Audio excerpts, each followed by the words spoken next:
Welcome learners. In today's lecture we are going to figure out an easier way to solve the unknown voltages and currents when dealing with the expressions for the natural response and the step response of first order circuits. Till now we have seen the mathematical expressions for the unknown currents and unknown voltages when working with the natural response of RL circuits and RC circuits. So these two equations are for the natural response of the RL circuits, and the bottom two equations are used to find the unknown voltages and currents when we are talking about the natural response of an RC circuit. Similarly, if you want to find the step response of an RL circuit, we utilize these two equations, and for the RC circuits we utilize the bottom equations to find the step response. But can we find another way or a generalized way to solve for these unknowns? And yes, there is a solution. We can use a very powerful equation, which is the topic of today's lecture, to find a general solution to solving this RL and RC circuits, whether it is in the natural response or in the step response. So let us see if we can find a generalized equation that can help us solve any RL or RC circuit of any response, whether it is of natural behavior or of the step behavior. So the idea is, instead of remembering these equations or set of 4 or 8 equations, we just stick to a generalized equation. So in order to get a generalized response, we know that our general solution will be in the form of following 4 circuits. So our generalized solution will either follow this structure. So let us say we will have a voltage source connected to any resistor, and then we can have an inductor connected to it. So this is one form of the structure where we can either add or remove the voltage source to make it as a natural or a step response.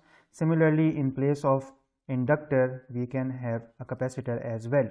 So this is the first form of the circuit, or we can say two forms of representations of this circuit. The other form can be, instead of the voltage source, we can have a current source connected to a resistor, and then we can have inductor connected to it, or in place of inductor we can connect a capacitor. So these are the 4 combinations in which we can have any given circuit, and then we can find the natural response by removing these sources. By sources means just the single source, or we can find the step response by abruptly connecting these sources back to our RL or RC circuit. So in order to find the generic equation for this, let us look back to the derivations of the expressions we did when working with the natural and specifically the step response. So when we were talking about the step response, we came across an equation of the non-homogeneous nature. So if you remember, for the RL case, for the step response of the RL case, we had this form of an equation where di by dt plus R by L multiplied by I equaled to Vs by L. So this was the first form of an equation, and when we were proving the expression for the step response of RC circuit, we got a similar equation, but here the current was replaced by a voltage. So we had dV by dt plus Vc by Rc equaled Is by C, and this was our second equation. So by looking at these two equations, we can see that a generalized form can be represented, where the generalized form can be written as such. So if I write a generalized form for this equation or these two sets of equations, I can say that I can assume that my V and I can be replaced by a factor of x, my R by L and RC can be replaced by a time constant, and anything to the right side of the equation where in this case it is either Vs by L or Is by C can be replaced by any constant value of K, and thus my generalized equation can be written as dx by dt plus x divided by tau equals to constant K. So here this is my generalized expression for equation 1 and 2, and let me call this as equation number 3. So hence we can see that the value of I and V has been changed to x. The values or the fractions of R by L in equation 1 and 1 by RC in equation 2 has been replaced by the time constant tau, and anything to the right of the equation is replaced by a constant K. And thus we can say that this is the generalized form of the following two above equations, equation 1 and 2.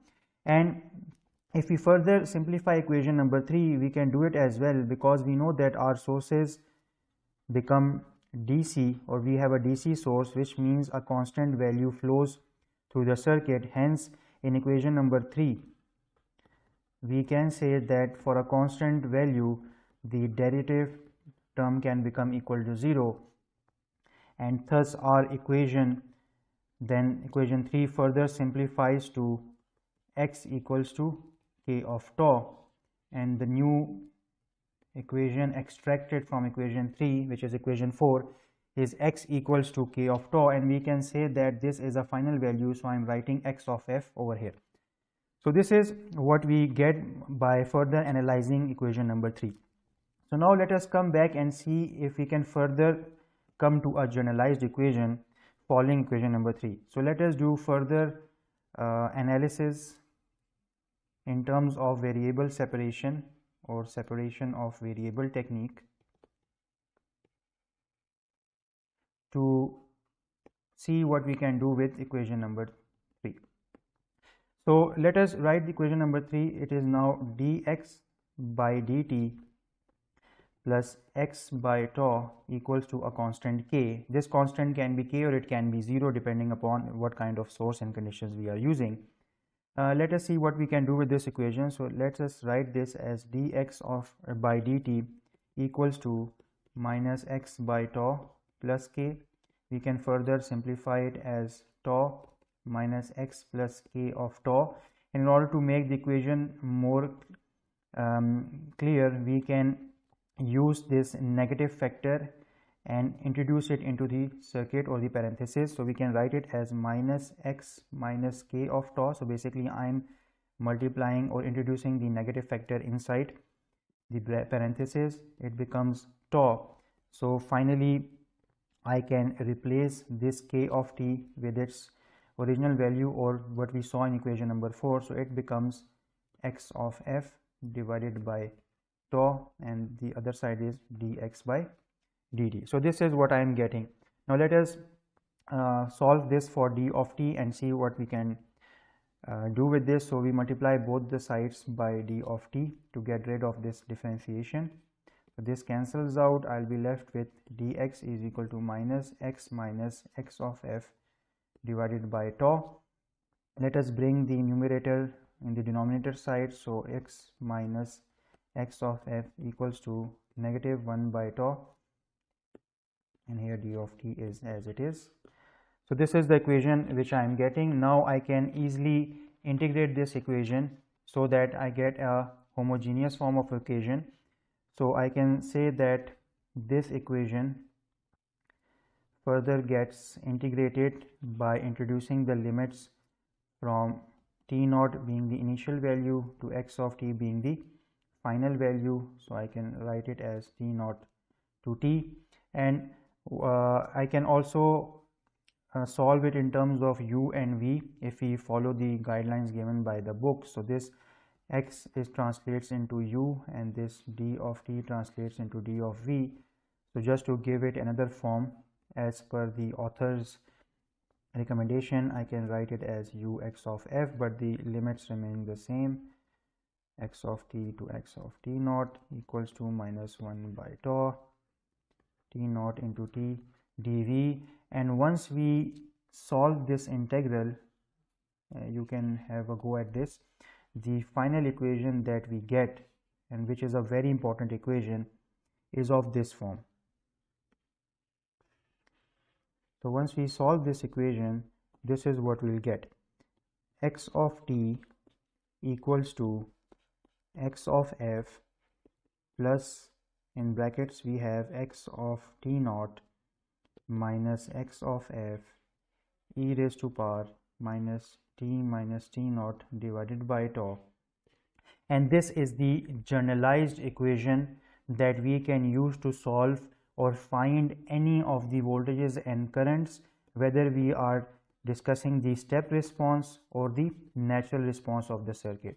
And let us understand what important parameters are associated inside this equation. So x of t is basically our unknown that we are to find. It can be any I of t or V of t.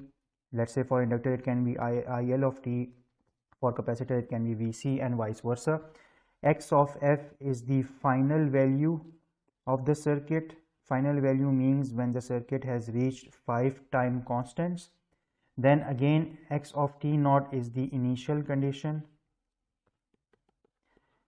when time in most of the cases we saw is less than 0. X of s remains as the final value which we saw earlier in this expression. Now this term t minus t naught with power exponential is the time shift. So if there is a shift in time, which we'll shortly see in today's lecture, this represents the time, and tau remains the same as earlier. It is the time constant depending upon if we are doing RL analysis or RC analysis. So this equation highlighted here is a very important equation because it gives us a generic solution to any problem associated by finding the natural response or the step response. Now let us look at an example and see how we can apply this generic equation and solve this problem. So now let us try to apply this generic equation and solve this example, the generic equation being this one shown in the yellow highlight. So in this question we have been given a circuit. We have switched position between position A to position B, and when the time equals to 0, the switch will move from position A to position B. This is basically a capacitor based circuit, so we need to do the RC analysis on this circuit. If the switch is at position A, then from this point onwards we can see it is going to be a step response, or the power supply is already over here. And if the switch moves from A to B, then the energy will come from the other side, which is the 90 voltage of source. So we need to figure out the unknowns starting from part A and all the way to part G. So let us solve this step by step. Let us first start with the solution to the first question. So in this circuit we have been told that the circuit has been in position A for a long time. When time equals to 0, the switch is moved to position B. Now in the first part we have been asked what is the initial value of the capacitor voltage Vc. So what is going to be the initial value appearing over here? Then in part B we have been asked what is going to be the final value. Remember, he has been asked about the value, not the complete expression. Then in the C part we need to know what is the time constant or tau for this circuit when the switch is in position B. And then in part D and E we need to find the expression for Vct and I of t when time is greater than or equal to 0. Now this part D and E is the point where we can apply our general or generic equation, which we have seen shortly. So here we can apply these generic equations, and then in the remaining two parts we need to find the time taken by the switch to move to position B when the capacitor voltage equals to 0, and finally plot the voltage and current relationship graphs for this circuit. So for the first part we need to see what happens to the initial condition of the voltage. So for initial condition we obviously go towards the time when the switch was not changed, or when we were at position A. This means when the time is less than 0. So when the time is less than 0, we can see that the circuit we have will be of this formation. So we will have a capacitor followed by a resistor, then we have another resistor, and then we have a voltage supply over here. This is negative positive 40 volts, This is a 20 ohm resistor, 60 ohm, and the capacitance is 0.5 microfarads, and this is our point A or position A of the switch. So we have to figure out what happened or what was the voltage appearing across this capacitor. So in order to find this voltage, we can easily find the voltage at the 60 ohm resistor. Since the voltage is parallel, the same amount of voltage is going to appear at the capacitor. So in order to find the voltage at the 60 ohm resistor, because this is going to give us the same voltage across the capacitor, we can apply the voltage divider rule. So voltage divider rule says that if you want to find the voltage at a certain resistance, you take its value divided by the sum of resistors in series. So we have 60 and 20 in series, and multiply it with the voltage source, and this value is 40 volts over here. So once we do this, our answer comes out to be 30 volts. So this is the amount of voltage that will appear on the capacitor in the initial condition. But keep in mind that the voltage polarity was negative at the higher side and 40 on the lower side. But when we look at the terminals of VC, plus is on the positive side and negative on the opposite side, this means this voltage will be a negative 30 volts. So the initial voltage is negative 30 volts. So this solves the first part. Now let us come to the solution of the second part. In the second part, we need to now find the final value of VC. So in order to find the final value, we know the switch is going to move from position A to position B, which means now the time has been equal to 0 or greater than 0. So this is the condition. So now our circuit will be a resistor connected to a battery supply of 90 volts, and then we have the capacitor over here. So this is the capacitor, this is the 400k resistor, and now the voltage source is 90 volts. Now we need to know what is the final capacitance voltage. Now here we can directly see that when the switch will be closed for a long time, the capacitor will get a constant voltage. Thus the current ideally should be 0 amps, which means the capacitor will work as an open circuit, and the voltage appearing on the capacitor will not be more than 90 volts. So this is the final voltage that will appear on the capacitor, and hence we solve the second part. What about the third part? The third part says find the time constant when the switch is in position B. So we need to find tau, which in this circuit is RC. Since there are no multiple resistors, so we just going to apply the value of 400 kilo ohm with the value of capacitance, that is 0.5 microfarads, and the time constant that we get is 0.2 seconds. So this is the time when the switch was in position B. Coming to part D. So the part D is basically can be solved in two ways. The first is we need to find the expression for Vc of t when the time is greater than 0. This means that the switch is now in position B, and we have basically this portion of the circuit. So when position B is there, so we have these elements with us. So this is the circuit that we want to focus on when time is greater than 0. So the first way to solve this is either we use the equation we already know for the RC, which is this one.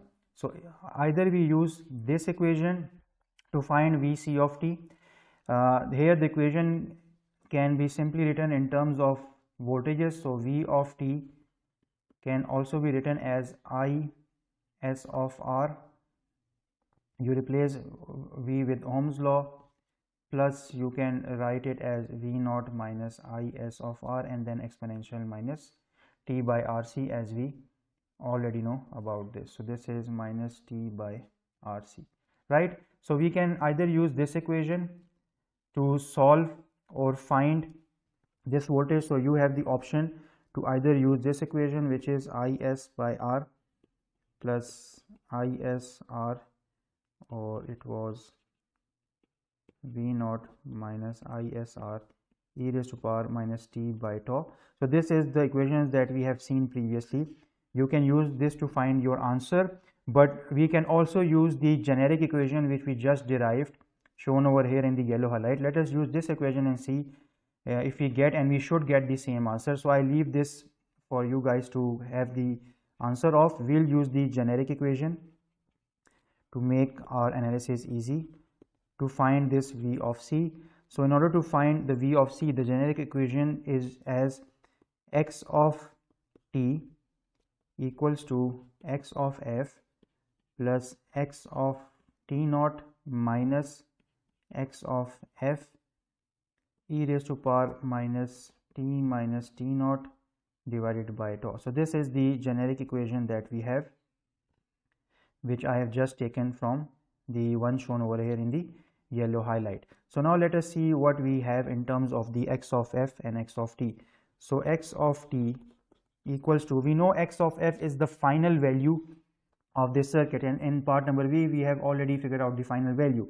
So x of f is 90 volts plus, let us come inside the brackets, x of t naught is the initial voltage and that was minus 30 volts. So I'm going to write minus 30 minus the final value is again 90 volts, parenthesis close, then we have exponential minus t minus tau. Here is the shift in time. Since we are not having any shift, so we are going to write it as it is, t minus tau divided by tau. The value of tau came out to be 0.2 seconds. So finally, if we rewrite this equation, we should get the answer of 90 minus 120 e raised to power minus 5 of t. I have written t minus tau to be t because there is no shift for t greater than 0. So this is the output voltage which we are getting using the generic equation. So here this x of t will be Vc of t. You can also verify using the previous equation of the step response and you should get the same result. So see, by using this generic equation, we don't need to rely too much on finding the difficulties of currents and voltages and simplifying the case. We can just apply the generic equation and get the answer. So now let us see what else we can do. So we have figured out the D part. Now let us move to part number E, and now we have to find the expression for the current I of t. So let us do part number E. So we need to find the current, so IC of t. So the first way is we can directly use the basic equation, which is the capacitance with the rate of change of voltage, and this is what we have been doing as well. So you should try this and figure out if you get the same answer or not. Our interest in this topic is to use the generic equation to find the current as well. So again we are going to use this equation highlighted in yellow, so to find the current. So again our equation will be I of t, which we are interested to find, equals to x of f plus x of t naught minus x of f e raised to power minus t naught divided by tau. So now let us see what information do we have in terms of the final values and the initial values.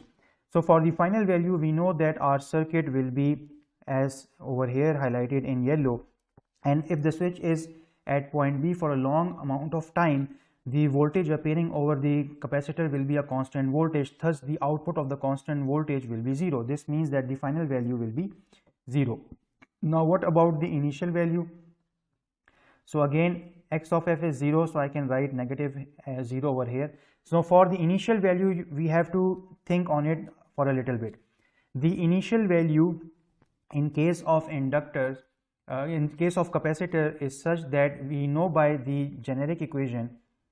So if I use this portion, we know that for capacitors the abrupt change of voltage is not allowed, because if we do the abrupt change, then the current will lead to infinity.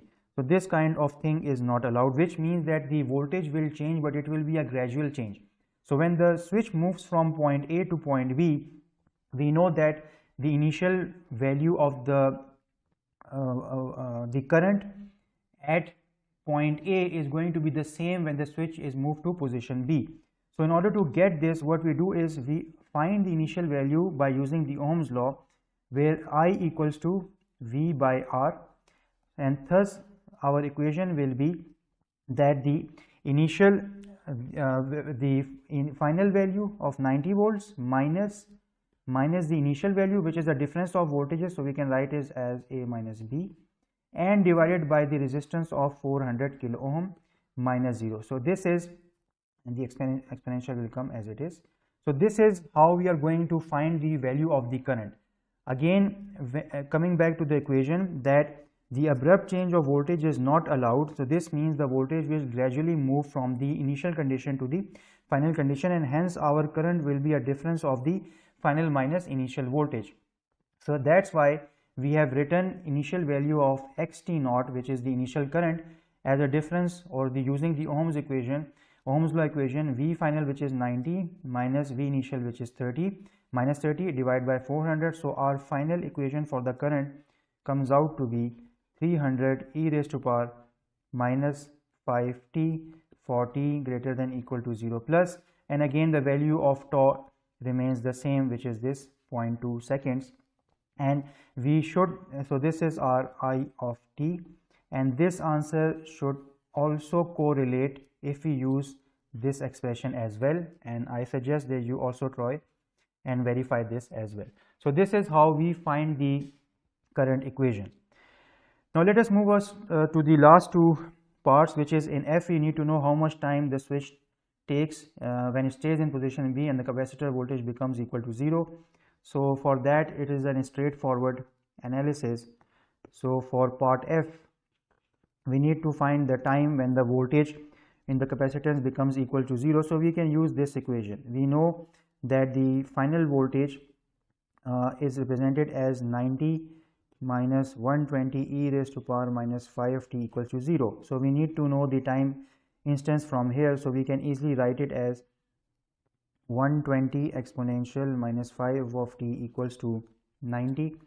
So e raised to power minus 5 of t is 90 divided by 120. So you can find the time over here. It comes out to be 57.5 milliseconds. So this is the amount of time the capacitor will reach to 0 volts. So we see, or the voltage at the capacitor will be 0 volts. So this is how you find the time. Finally, we have been asked indeed to plot the voltage and the current through the capacitor's behavior. So that is straightforward. So this is our representation of the time axis, and we can say this is our voltage and current if we can write it together. So I'll use a different highlight for the current, IC of t. So we know when the, let us first draw for the voltage when the time is less than 0 for the voltage. So basically what we are going to do is we have these equations. So this is for the current. We are going to use this equation and input the value of t from 0 to infinity to get the respective current plot. And for the voltage, we have this equation. We are going to put the value of t from 0 to infinity to get the voltage drop. So when we put the value of time equals to 0, we get the value of negative 30 volts. This means that the voltage is starting from negative 30 volts, and then we know that the voltage is gradually going to increase and it is going to reach its steady state condition. Let's say this is my 5 of tau. So the voltage is gradually or exponentially increasing, and we know this from the behavior of the RC circuits. And what about the current? On the other hand, the current will be, so we know that for the current, if we put time equals to 0, we get the maximum value of 300, and this is basically in microamps. So this will be microamperes. So the current is going to gradually decrease from 0 and it will reach its value of something like this. So this is the time constant for, or 5 taus for this value. So this is how the plot is going to appear. The current at time 0 will be a maximum value of 300 microamps, and for voltage we are going to have start from the negative value, which is minus 30 volts. So this concludes the solution to the problem using the generic equation which we saw over here, and this is very useful for finding out the RL and RC response. If you don't want to memorize the natural and step response equations, you can just use this generic equation to solve your problem. Now let us move to another topic, and that is about sequential switching.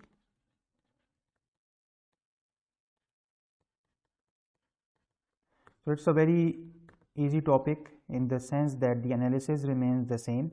We just introduce more than one switch or another category. So what is sequential switching? So sequential switching is that whenever we have more than one switching occurring, more than once switching occurs, we say that we have now a sequential switching setup. So the switching can be in two ways. Either we have a single switch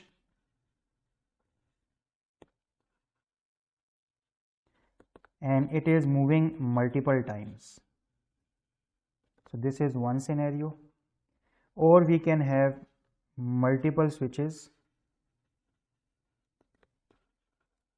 that are moving at their respective given times. For example, t can be 0 seconds or 1 second and so on and so forth. So these are the two conditions where we consider the analysis of a circuit as sequential switching.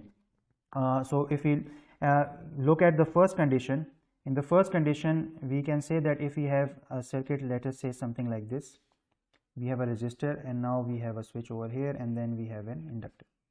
So this is one example of a single switch moving multiple. Let's say this switch at time equals to 0 becomes closed, then the same switch at time equals to 2 opens up again, then the same switch probably at time equals to 5 again gets closed, and so on and so forth. So we say that we have a single switch but it is operating multiple times. So this is one category of sequential switching. The other switching, this one, is the one that we have seen multiple times in our examples. Let's say we have more than one switch in a circuit.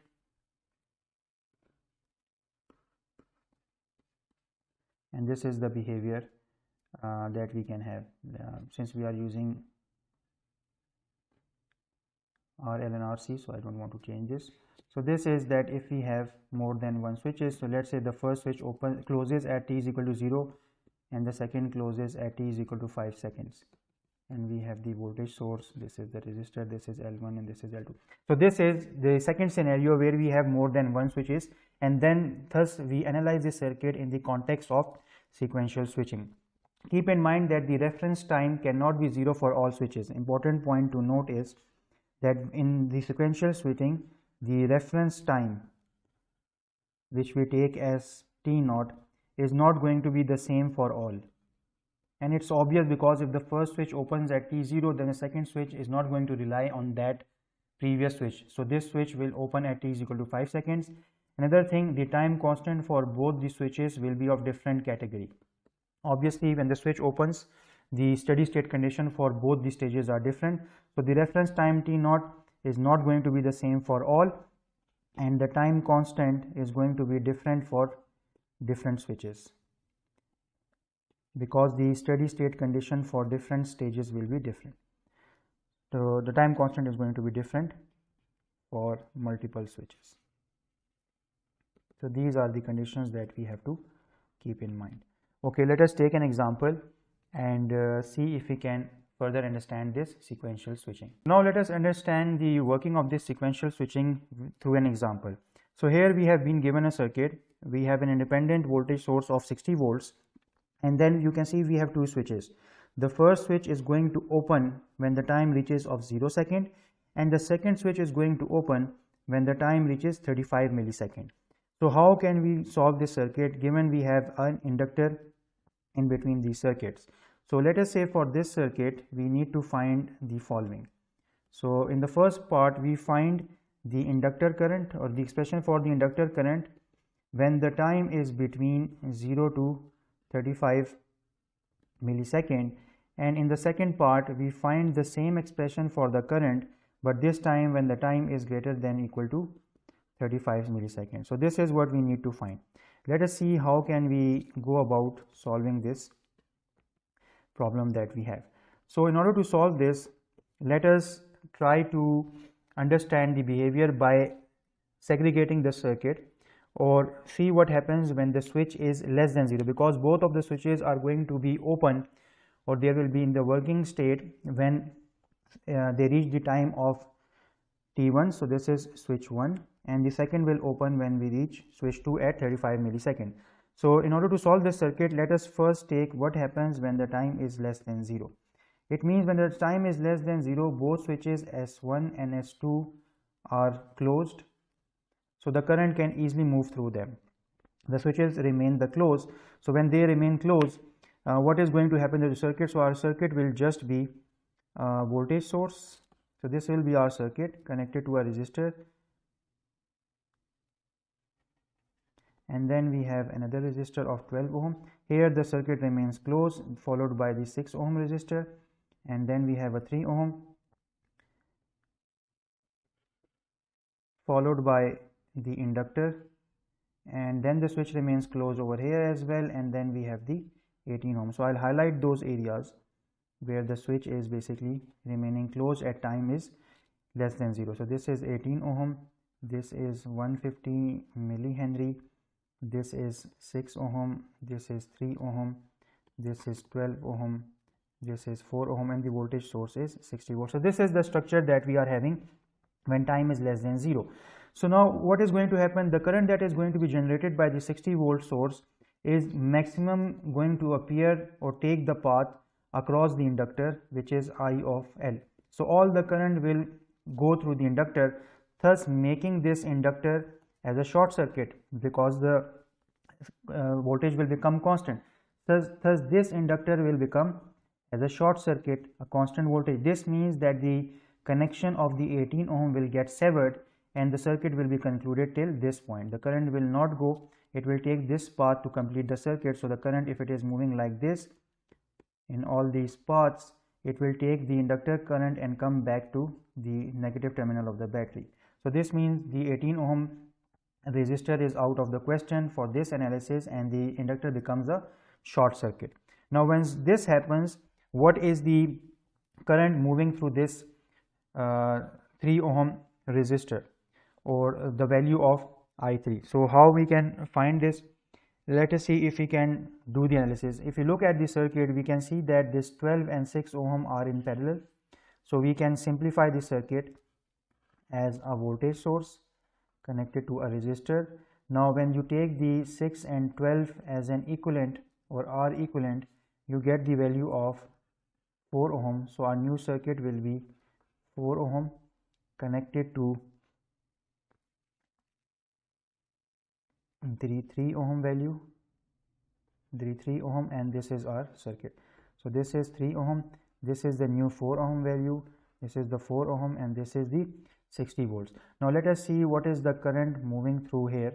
Let me call this I3, which is going through the 3 ohm resistor. Now I have a 3 ohm in parallel to 4 ohm, and then we have a 4 ohm and 60 volt connected in series.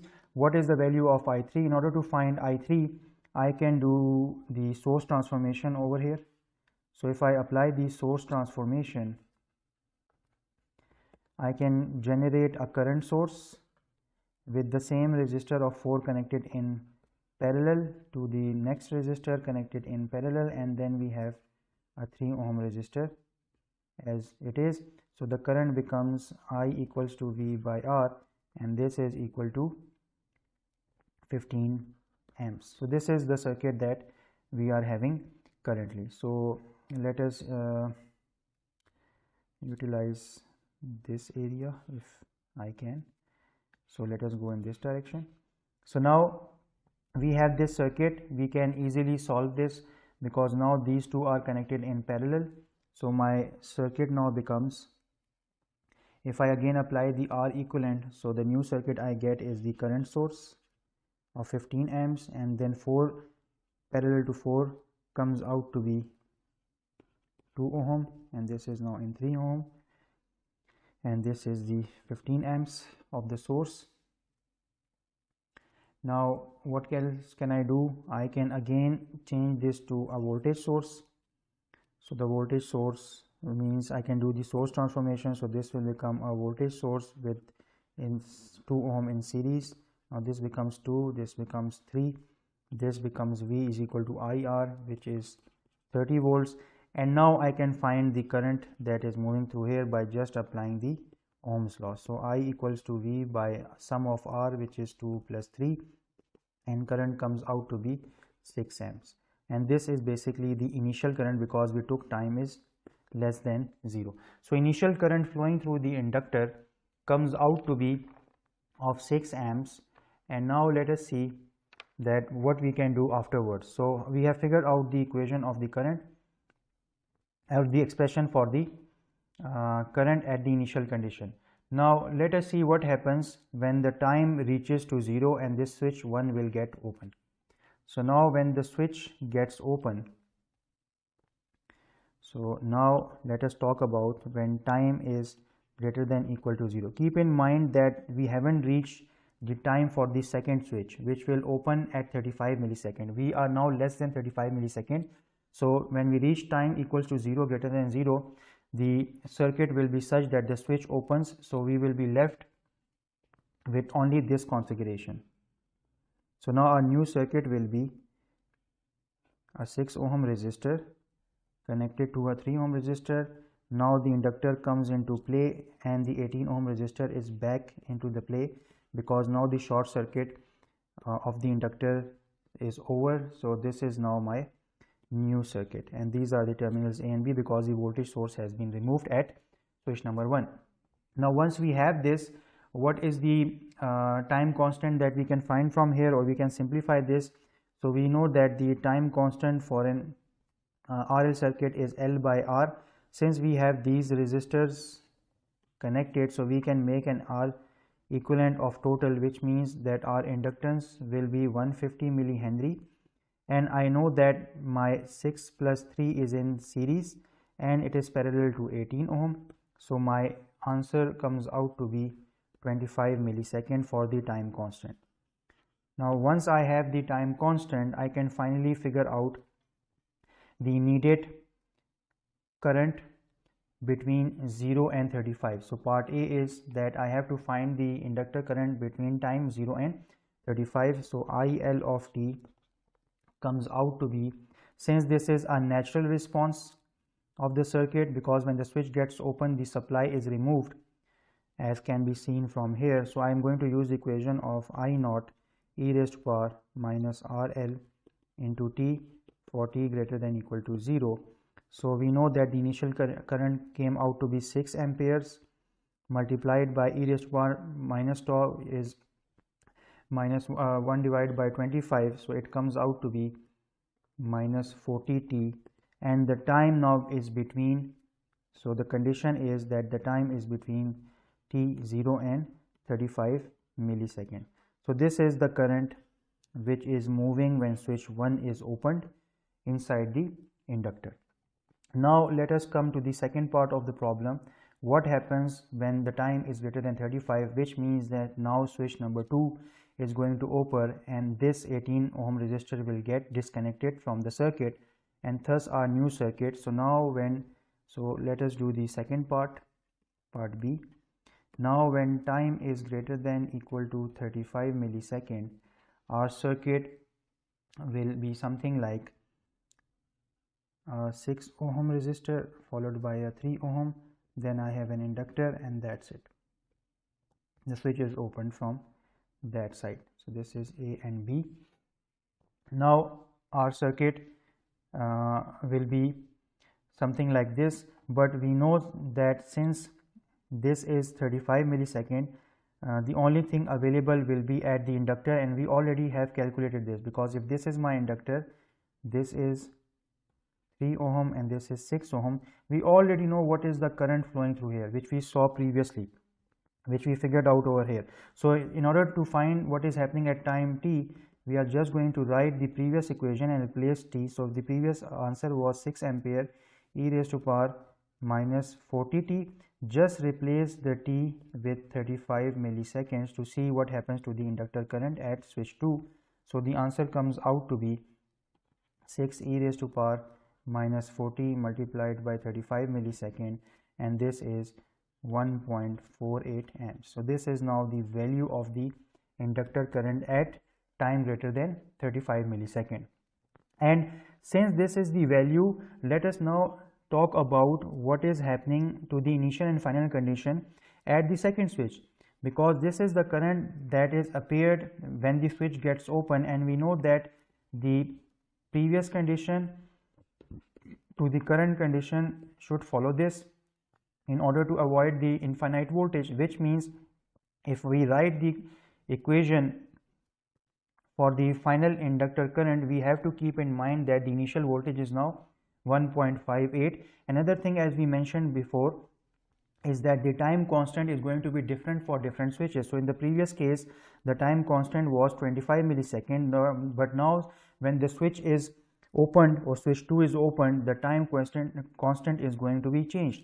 So the time constant will now be L by R, where we don't have the 18 ohm, rather we have 150 millihenry divided by 6 plus 3 is 9.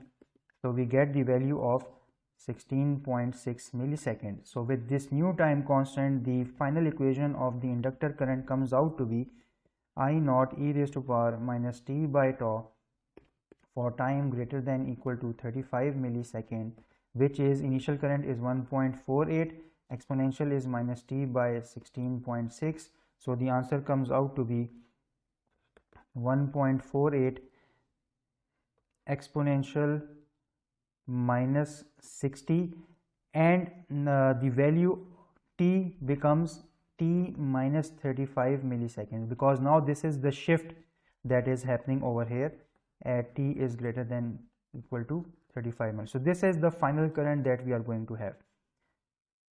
So this exponential t minus tau is basically now the shift that happens from 0 to 35. So for that reason, we have written the exponential power to be t minus 35 millisecond. And this is the answer that we are getting for the inductor current when the second switch gets open. And this concludes the solution to this problem, where we have seen how sequential switching helps us in analyzing the circuit, keeping in mind the condition that for every switch the time constant is going to be different, and the value of t naught will remain same or will be applicable to the first switch as we saw here for switch 1, but the condition of t naught is not going to be applicable to the second switch because its time is of a different value. Now let us come to the final topic in today's discussion, and that is about unbounded response. So it's a very small topic. We just have an introduction to this topic. Rather, we will not discuss in detail because it is more explained in the higher electronics courses or power electronics courses, but just to get an idea that what is an unbounded response. So unbounded response normally occurs when the RL and RC circuits exponential value gets positive. Exponential value becomes positive, meaning if the circuit was exponentially decreasing, it will change to an exponential increase, and vice versa.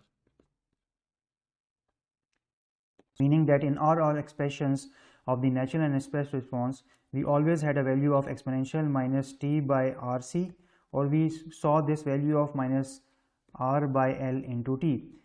But what happens in unbounded response is that these values of exponential becomes plus positive. So when this happens, our behavior becomes an unbounded response. And why this happens?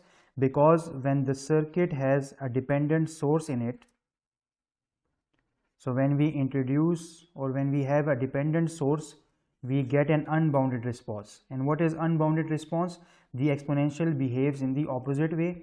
So its expression changes from negative to positive. In order to understand this, let us quickly look to an example or a problem and see how this behavior is seen. So let us say if I have this circuit with a voltage source, and here is a switch and a resistor. So let us put it more easily. Rather than going to step response, we stick to natural. Let's say this is my capacitor, this is the switch,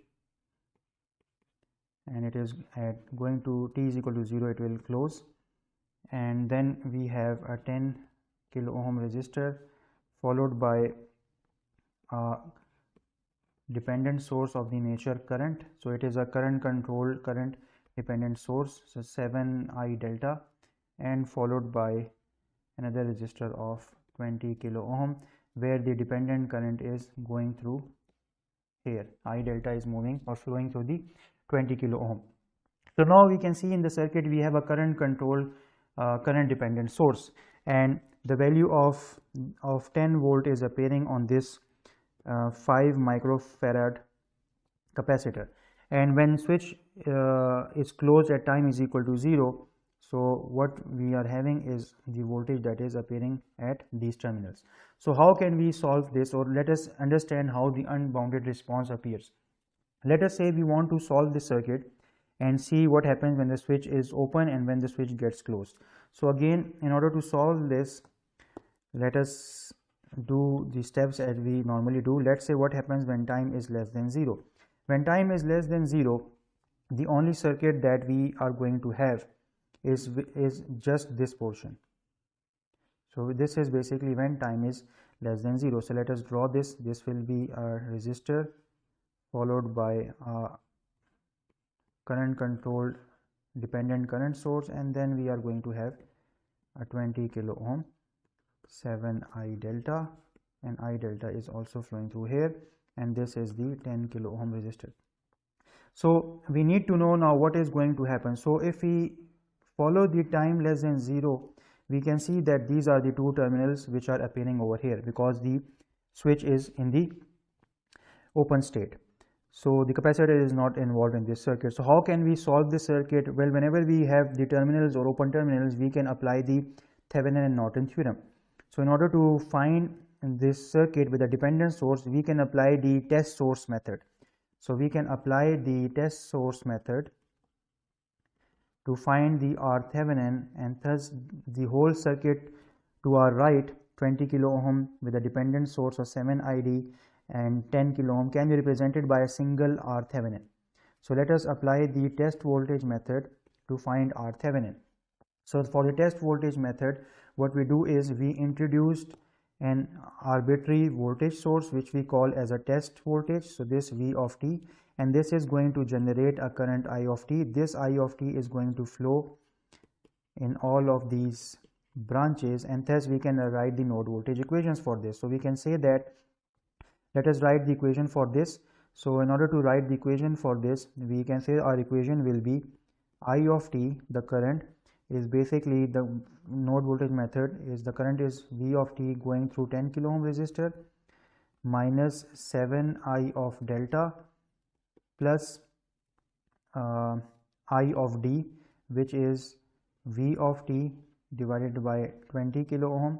So we can further simplify it as V of t divided by 10 minus 7 I of d is again Vt going through the 20 kilo ohm. Here ID is basically through this branch, so it is going to be Vt by 20 as well. So if we simplify this circuit in order to find It, so I can take Vt as a common factor, so it will be 1 by 10k minus 7 by 20k and plus 1 by 20k. So once we solve this, the value of current comes out to be Vt by minus 5 milliamps. So this is the current that we are going to have. Now in order to find the R Thevenin, we know that R Thevenin is basically the ratio of the I Thevenin divided by the voltage. We already have the value of voltage and current from here, so the value of R Thevenin comes out to be minus 5 kilo ohms. So this is the R Thevenin. This means that our circuit reduces to a very simple one where we had this terminal A and terminal B, and our circuit is simply having the value of R Thevenin, and this is point A and this is point B. So we have simplified the equation in finding the R Thevenin, and obviously now let us see what else we can do. We move to the second stage when the time is greater than equal to 0, now we can utilize this RThevenin. So our circuit now comes to be, we have the capacitor, now the switch is closed, and we have the RThevenin over here. So the switch here is now closed at time equals to 0. We know that the capacitor voltage was 10 volts, and this is now RThevenin. So basically our circuit has been reduced, and this is the voltage that we can find. So now we have the RThevenin, and the capacitor value is 5 microfarad. So let us find the equation of the voltage appearing across the capacitor. So since this is the natural behavior, so we know that VCT is equal to V naught e raised to power minus T by RC, or we can just write, so we know when the switch is closed for a long time, the capacitor voltage or the maximum value will be 10 volts, that is appearing across the capacitor, and exponential will be minus T. R is minus 5K multiplied by 0.5 microfarad. So the value of output voltage comes out to be 10 e raised to power minus 40 T volts, and this is the output voltage that we are getting. But once we solve this, we have a negative 5 over here and a negative 5 and a negative T over here. So the thing that we get as a final output is not an exponential with a negative sign, but rather we have a positive sign, and this is where the unbounded response comes into play. It is now going to be an unbounded response of the circuit.